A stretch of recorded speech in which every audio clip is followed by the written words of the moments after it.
En un instant, la vida de Javier se deshizo como un castillo de naipes bajo el viento furioso de una tormenta. La carta, escrita con la caligrafía elegante y autoritaria de su madre, la senadora Carmen Valverde, yacía erigada en el suelo de su pequeño apartamento en Toledo. No eres mi hijo. No lo serás nunca más. Esas palabras, frías como el mármol de la catedral que se alzaba al final de la calle, cortaron más profundo que cualquier cuchillo. Javier, de 25 años, siempre había sido el orgullo de Carmen. Desde niño, sus ojos vivaces y su sonrisa deslumbrante lo habían ganado el apodo de hijo de oro. Era el estudiante modelo, el joven carismático que acompañaba a su madre en eventos políticos, el heredero perfecto de una familia de abolengo en la política española.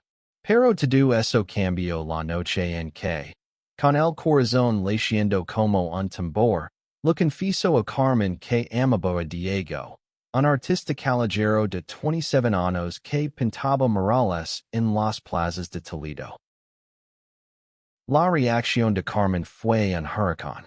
Esto es una vergüenza, una aberración, gritó, su rostro transformado por la furia. La senadora, conocida por su discurso progresista en el Senado, había construido su carrera defendiendo los derechos de las minorías. Pero cuando se trataba de su propio hijo, su hipocresía salió a la luz como una sombra oscura. Javier, herido pero firme, se mantuvo en pie. No voy a esconder mamá. No voy a mentir sobre quién soy. Toledo, con sus callejones estrechos y sus murales medievales, parecía contener el aliento aquella noche. Javier salió de la casa familiar, dejando atrás los retratos de su infancia y los trofeos que Carmen exhibía con orgullo. En su lugar, buscó refugio en el pequeño estudio de Diego, un espacio lleno de lienzos a medio pintar y el olor a trementina. Diego, con su cabello castaño revuelto y una camiseta manchada de pintura, lo recibió con un abrazo que olía a hogar. No estás solo, susurró Diego, mientras Javier se derrumbaba en sus brazos. Pero la paz duró poco. Carmen, decidida a proteger su imagen pública, comenzó una campaña para borrar a Javier de su vida y de su legado. Canceló sus tarjetas, bloqueó su acceso a las cuentas familiares y, lo más doloroso, filtró rumores a la prensa sensacionalista. El hijo rebelde de la senadora Valverde, perdido en una vida de excesos, dicen los titulares. Javier, que nunca había tocado una droga en se había embarcado en público, se convirtió en el chivo expiatorio de una madre que prefería la mentira a la verdad. Diego, sin embargo, no era de los que se rendían. Criado en un barrio obrero de Madrid, había enfrentado el rechazo de su propia familia cuando salió del armario a los 18 años. Sus murales, llenos de colores vibrantes y figuras que gritaban libertad, eran su forma de resistir. No dejes que te rompan, Javi, lo dijo una noche, mientras pintaban juntos un mural en una puerta abandonada. Era un retrato de dos manos entrelazadas, una con cicatrices y otra con manchas de pintura, bajo un cielo estrellado. Esto es lo que somos. Y nadie, ni siquiera tu madre, puede quitárnoslo. Pero Carmen no se detendría. En su mundo, la imagen lo era todo. Contrató a un equipo de relaciones públicas para limpiar el escándalo y comenzó a presionar a Javier para que negara públicamente su relación con Diego. Lo ofreció dinero, un departamento en Madrid, incluso un puesto en su campaña si volvía al camino correcto.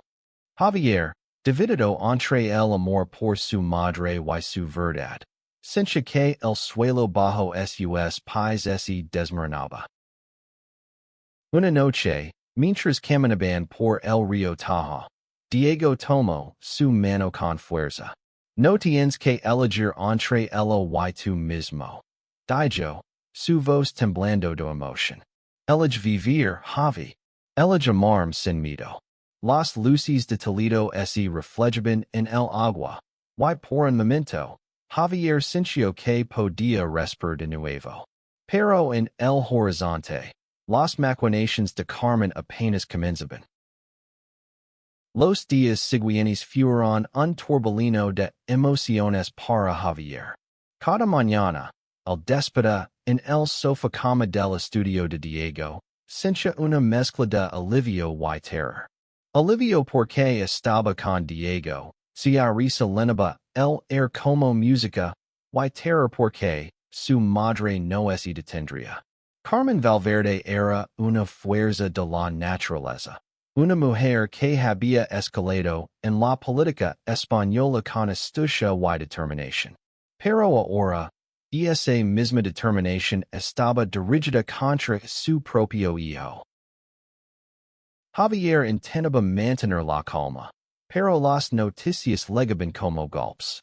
Amigos de la infancia, influenciados por los rumores, le daban la espalda. Su cuenta de Instagram, antes llena de fotos sonrientes en eventos familiares, ahora estaba inundada de comentarios crueles. Traicionaste tu madre, escribió alguien. Eres una desgracia, decía otro. Diego, siempre protector, le quitaba el teléfono de las manos. No les de poder, Javi. Esto no define quién eres. En el corazón de Toledo, la pareja encontraba pequeños momentos de refugio. Caminaban por el Alcázar al atardecer, compartiendo helados de pistacho y hablando de sueños que parecían imposibles. Diego quería abrir una galería de arte para artistas marginados, un lugar donde las voces silenciadas pudieran brillar. Javier, que había estudiado derecho para complacer a su madre, confesó que siempre había soñado con escribir poesía. Eres un romántico empedernido, bromeó Diego, dando un empujón juguetón. Pero en sus ojos, Javier veía algo más. Una fe inquebrantable en su futuro juntos. Mientras tanto, Carmen intensificaba su cruzada. Contrató a un detective privado para seguir a Javier, buscando cualquier detalle que pudiera usar en su contra. Una tarde, mientras Diego pintaba un mural en la plaza de Zocodover, un hombre de traje oscuro se acercó a Javier.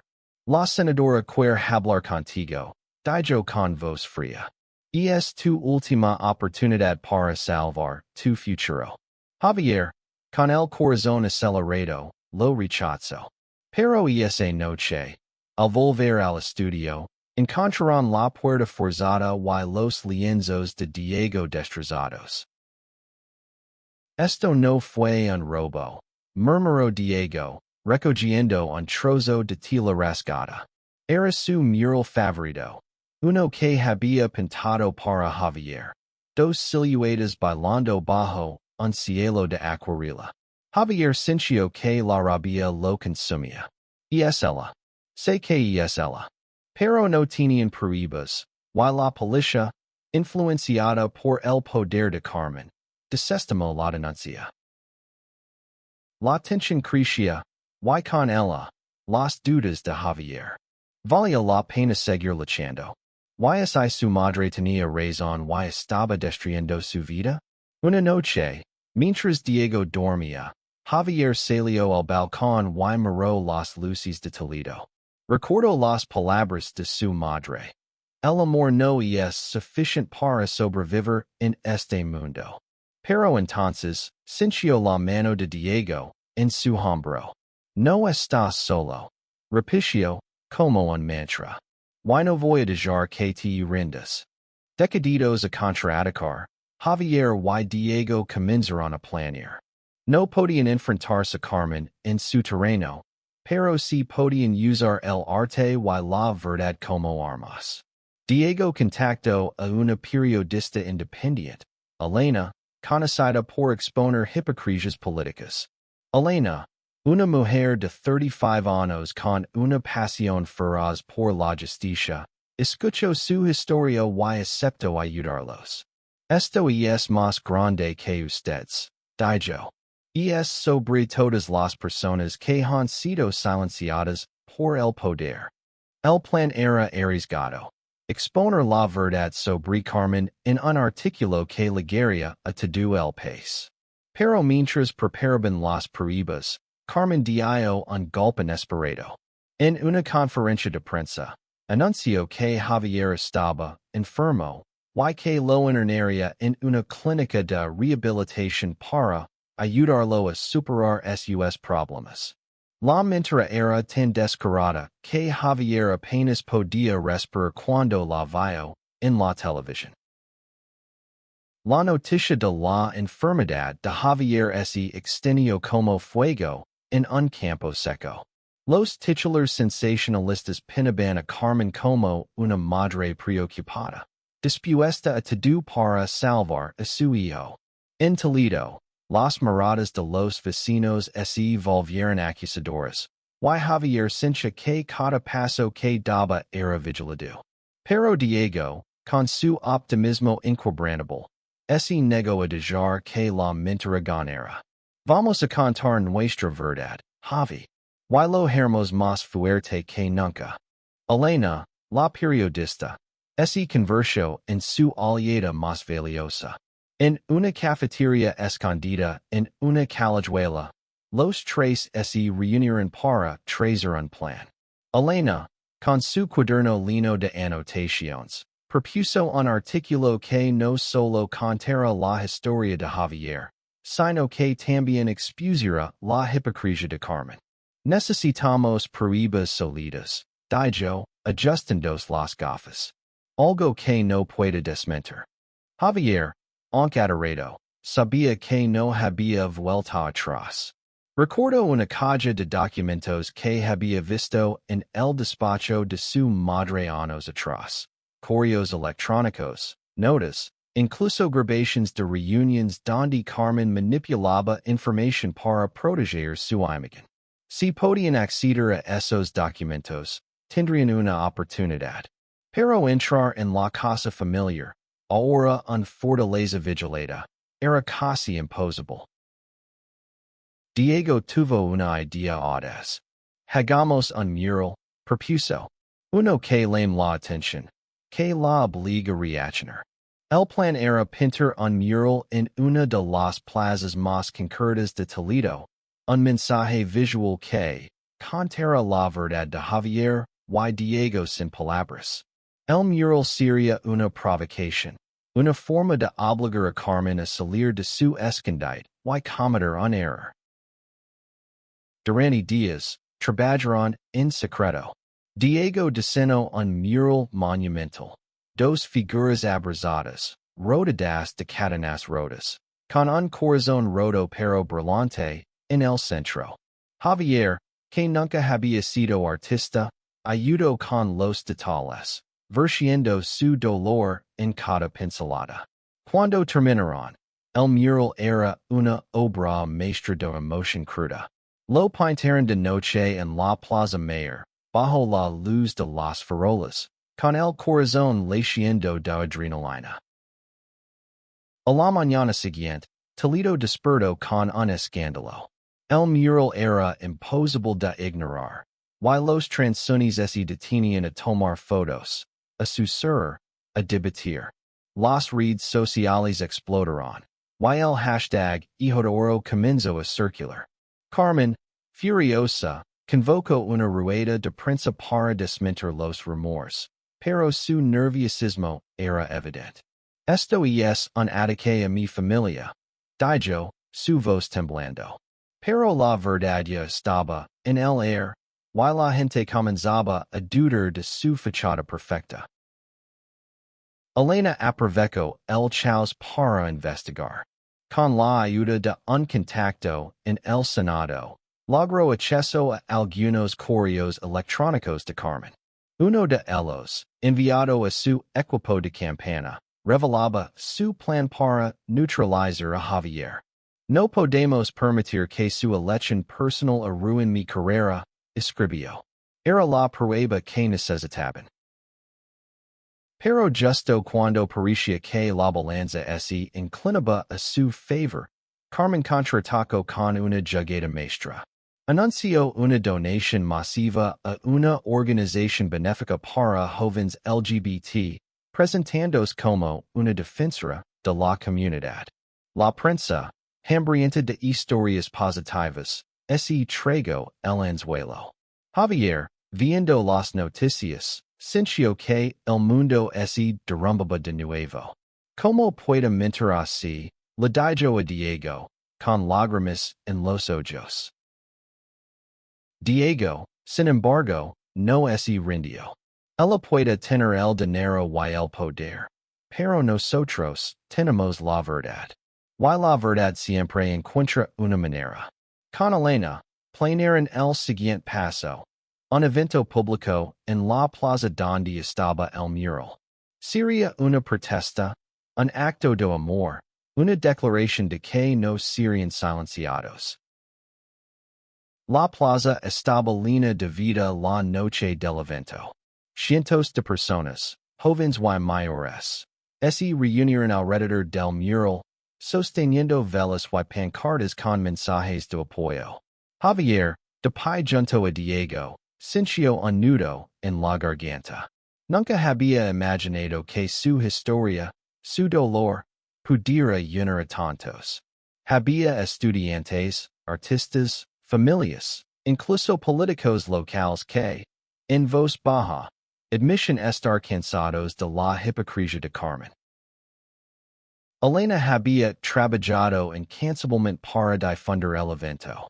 Publicó un artículo preliminar en su blog, contando la historia de Javier desde su perspectiva. Un joven que solo quería ser amado por quien era. El artículo se volvió viral. Y la presión sobre Carmen crecía. Pero Javier sabía que su madre no se rendiría tan fácilmente. Durante el evento, Diego tomó el micrófono. Su voz, normalmente suave, resonó con una fuerza que sorprendió a todos. Esto no es solo sobre nosotros, dijo, mirando a Javier. Es sobre cada persona que ha sido rechazada, silenciada, barrada por ser quien es. No estamos aquí para pelear, sino para amar. Y el amor siempre gana. La multitud estalló en aplausos, y Javier, con lágrimas en los ojos, lo abrazó frente a todos. Pero entonces, las luces de la plaza se apagaron. Gritos de confusión llenaron el aire. Cuando las luces volvieron, el mural estaba cubierto de pintura negra, y un grupo de hombres encapuchados huía entre las sombras.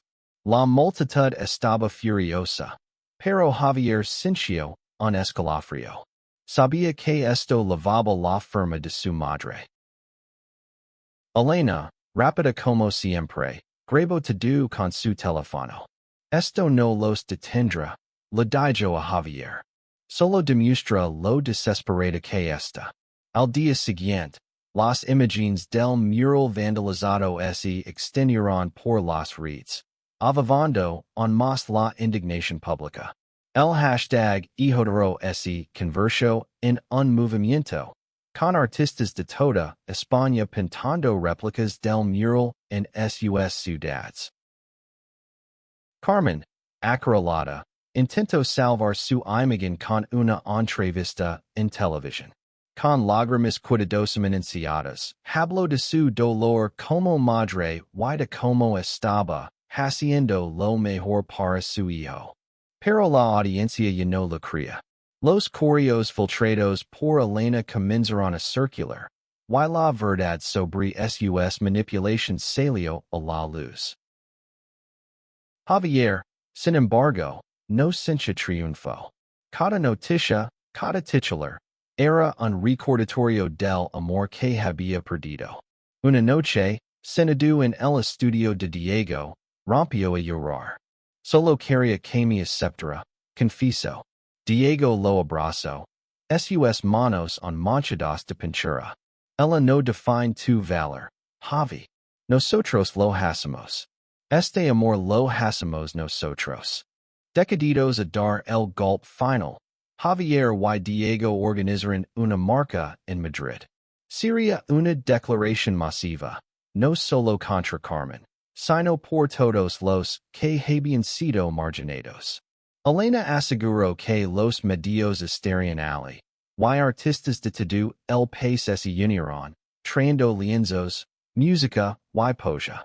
Javier, que nunca había hablado en público, escribió un discurso. Sus palabras, llenas de dolor y esperanza, resonaron en los ensayos. No soy el hijo de oro de nadie. Soy Javier, y amo a Diego. Y eso es suficiente. Pero justo antes de la marca, Carmen hizo su movimiento más cruel. Envió a un abogado con una orden judicial, acusando a Javier de difamación y amenazando con demandarlo. La carta terminaba con una oferta. Si retractaba públicamente y dejaba a Diego, todo terminaría. Javier, con el papel temblando en sus manos, miró a Diego. ¿Qué hago ahora? Preguntó, con el corazón dividido. La carta de Carmen era un ultimátum, pero para Javier, era una prueba. Durante días, apenas pudo dormir. Las palabras de su madre resonaban en su cabeza. Vuelve a mí, y todo será como antes. Pero Javier sabía que, antes, significaba vivir una mentira, esconderse, negarse a sí mismo.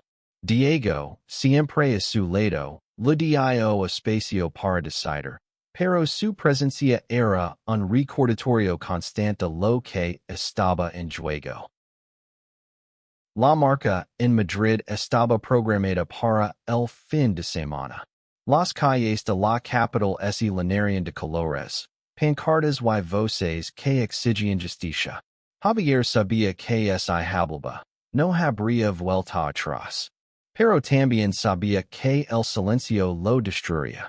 Voy a hacerlo, le dijo a Diego una mañana, mientras el sol se colaba por las ventanas del estudio. Voy a contar mi verdad, aunque me cueste do. Diego sonrió. Sus ojos brillando con orgullo. Eso es mi Javi, dijo, besándolo suavemente. Juntos, terminaron de preparar los detalles con Elena. La periodista había conseguido que varios medios internacionales cubrieran la marca, y el movimiento hijo ahora era un símbolo de resistencia en toda España. Pero Carmen no se quedaría de brazos cruzados. El día de la marca, Madrid era un hervidero de energía.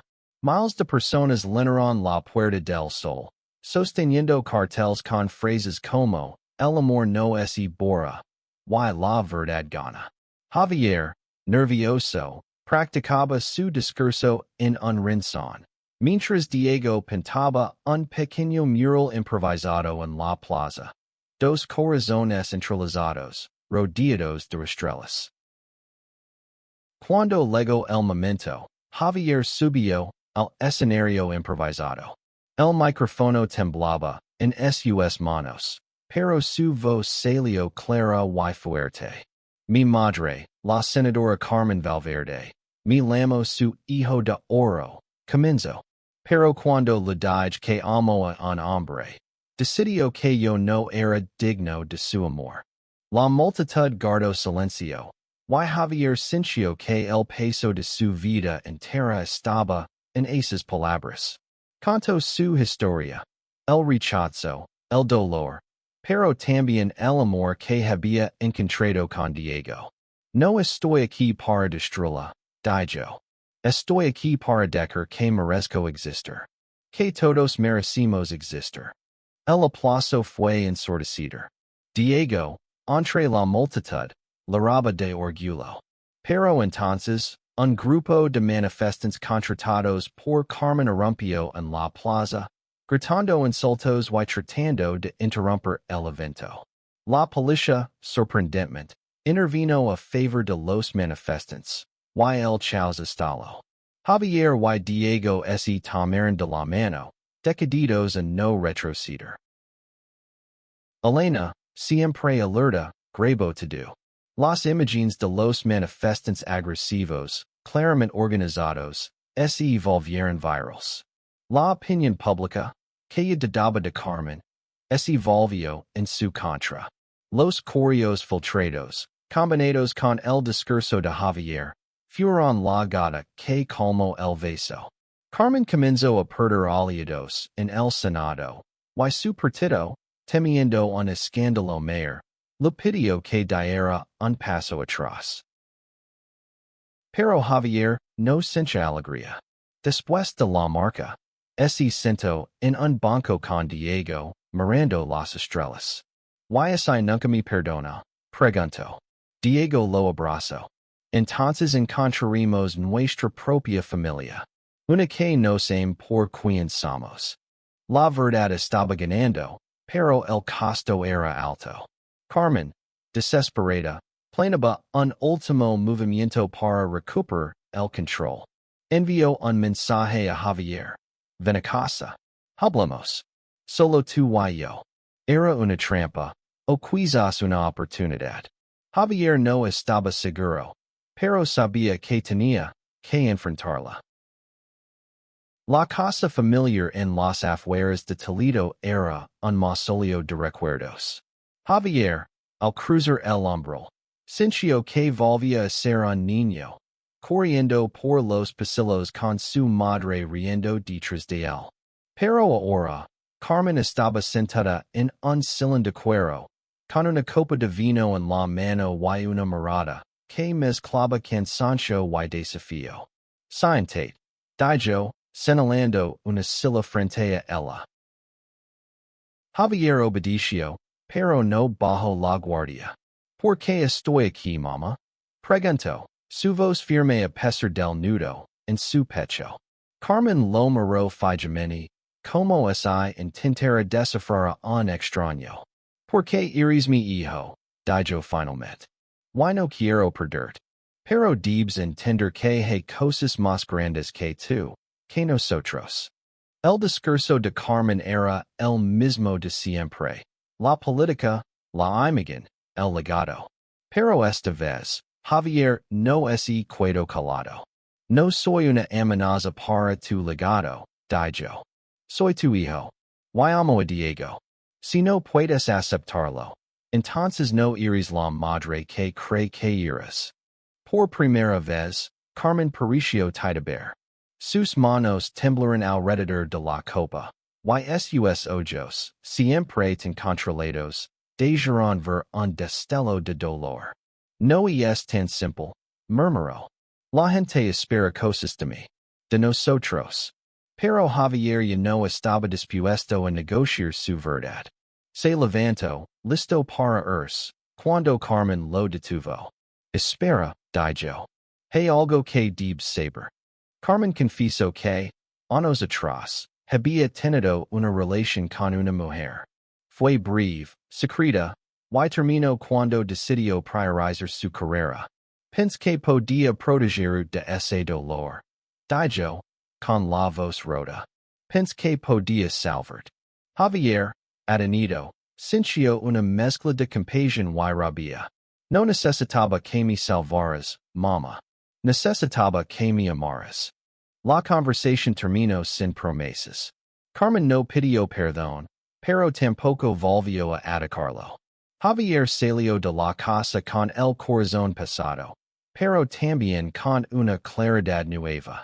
Por primera vez, entendió que el rechazo de su madre no era solo sobre él, sino sobre sus propios miedos y secretos. De vuelta en Toledo, Diego lo esperaba con una cena improvisada, tortilla de patatas y una botella de vino barato. ¿Cómo fue? Pregunto, preocupado. Javier sonrió débilmente. No lo sé, pero estoy aquí, contigo. Y eso es suficiente por ahora. El movimiento, hijo de oro seguía creciendo. Los murales se multiplicaban, y las protestas se extendían a otras ciudades. Carmen, bajo presión, anunció que se retiraría temporalmente de la política para reflexionar. Era una victoria agradable para Javier, que sabía que el camino hacia la reconciliación sería largo, que alguna vez llegaba. Pero en medio del caos, Javier y Diego encontraron fuerza en los pequeños momentos. Una noche, mientras penaban juntos en el estudio, Javier escribió un poema en una esquina de un lienzo. Somos luz, somos lucha, somos amor. Diego riendo lo besó. Eres un poeta terrible, bromeo, pero te amo. La batalla no había terminado, pero Javier sabía que, con Diego a su lado, podía enfrentarlo todo. El mundo podía intentar borrarlos, pero ellos seguirían escribiendo su historia, pincelada a pincelada. Los meses siguientes fueron un torbellino de cambios. Carmen, tras su retiro temporal, desapareció de los titulares. Algunos dicen que estaba escribiendo un libro, otros que planeaba un regreso triunfal. Pero para Javier, su madre era ahora un hijo distante, un recuerdo que dolía pero que ya no definía su vida. Con Diego, Javier encontró un nuevo propósito. Abrir en una pequeña galería en Toledo, un espacio donde artistas queer y marginados podían exponer sus obras. El primer evento fue un éxito, con murales, poesía y música llenando las calles. Javier, que había abandonado el derecho, comenzó a escribir poesía con más confianza, publicando un pequeño libro titulado Hijo de Nadia, Hijo de Todos. Una tarde, mientras organizaban una exposición, legó una carta. Era de Carmen. No había disculpas, pero sí un mensaje. By tu galería en las noticias. Estoy orgullosa, aunque no lo crees. Javier leo la carta una y otra vez, dividido entre la esperanza y la cautela. Diego, siempre pragmático, le dijo, del tiempo. Pero no dejes que su silencio te detenga. El movimiento hijo de oro se convirtió en algo más grande que ellos. En toda España, las historias de personas que habían sido rechazadas por sus familias comenzaron a salir a la luz. Javier y Diego se convirtieron en símbolos de resistencia, pero también en un recordatorio de que el amor, aunque frágil, podía ser más fuerte que el odio.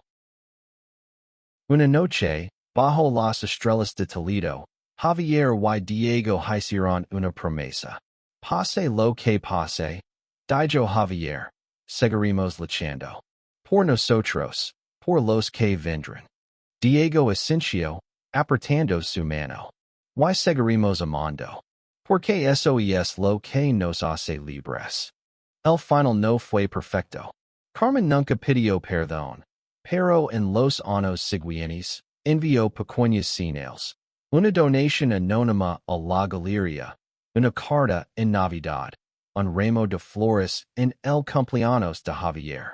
No era la reconciliación que Javier había soñado, pero era un comienzo. La galería creció, y con ella, la comunidad que habían construido. Javier y Diego, ahora inseparables, seguían pintando, escribiendo y amando, demostrando al mundo que la verdad, aunque dolorosa, siempre encuentra una manera de brillar. Y en cada pincelada, en cada verso, estaba su historia, una historia de lucha, de amor, y de un hijo de oro que aprendió a serlo por sí mismo.